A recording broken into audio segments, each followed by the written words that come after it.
দেশ স্বাধীনের পরে বাংলাদেশে গুম করে পরে ক্রসফায়ার করা হয়েছে অনেক মানুষকে।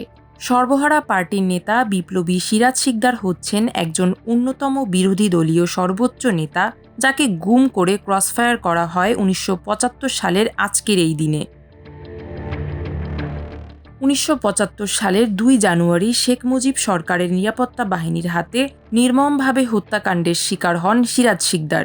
স্বাধীন বাংলাদেশের ইতিহাসে রাষ্ট্রীয় বাহিনীর হেফাজতে প্রথম আলোচিত হত্যাকাণ্ড।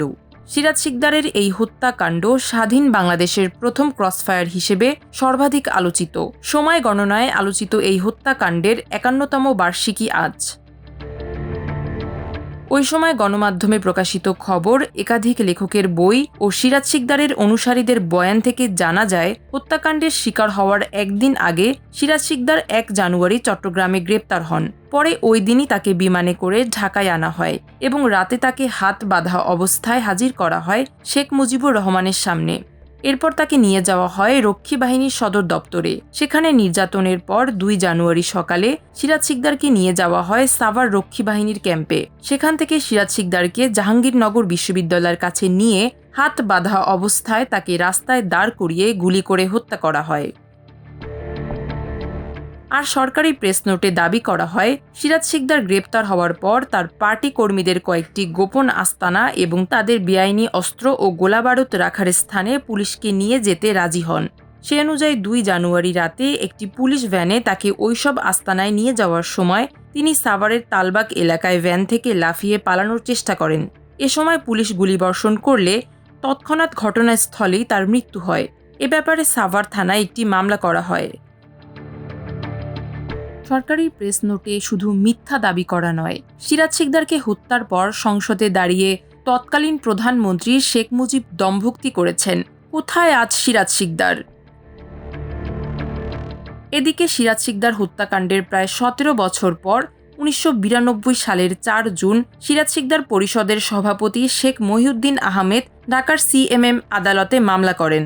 রক্ষী বাহিনীর তৎকালীন মহাপরিচালক নুরুজ্জামান, সাবেক মন্ত্রী মরহুম আব্দুর রাজ্জাক ও তোফায়েল আহমেদ সহ অনেকজনকে আসামি করা হয়।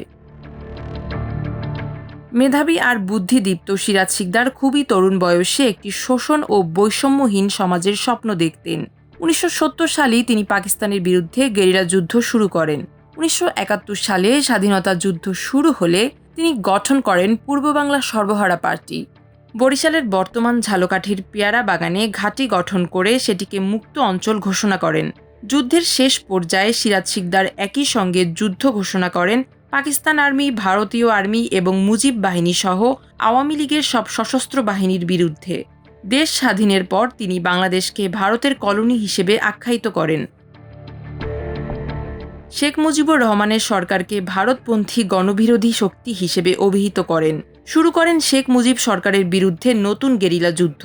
বিভিন্ন এলাকায় আইনশৃঙ্খলা বাহিনীর ওপর আকস্মিক হামলা শুরু করে তার বাহিনী। ১৯৪৪ সালের আজকের শরীয়তপুরের ভেদরগঞ্জ উপজেলায় জন্মগ্রহণ করেন সিরাজ শিকদার। তিনি ছাত্রজীবনে উদ্বুদ্ধ হন মার্ক্সবাদ, লেনিনবাদ, মাওবাদ আদর্শে। বরিশাল জিলা স্কুল থেকে প্রথম বিভাগে ম্যাট্রিকুলেশন, বিএম কলেজ থেকে প্রথম শ্রেণীতে আইএসসি পাশের পর তিনি ভর্তি হন আজকের বুয়েটে। ১৯৬৭ সালে বুয়েট থেকে পাশ করার পর তিনি সরকারি চাকরিতে যোগ দেন। অল্প কিছুদিন পরই তিনি চাকরি ছেড়ে দেন এবং শুরু করেন সশস্ত্র যুদ্ধের প্রস্তুতি। মাল্টিমিডিয়া ডেস্ক, আমার দেশ।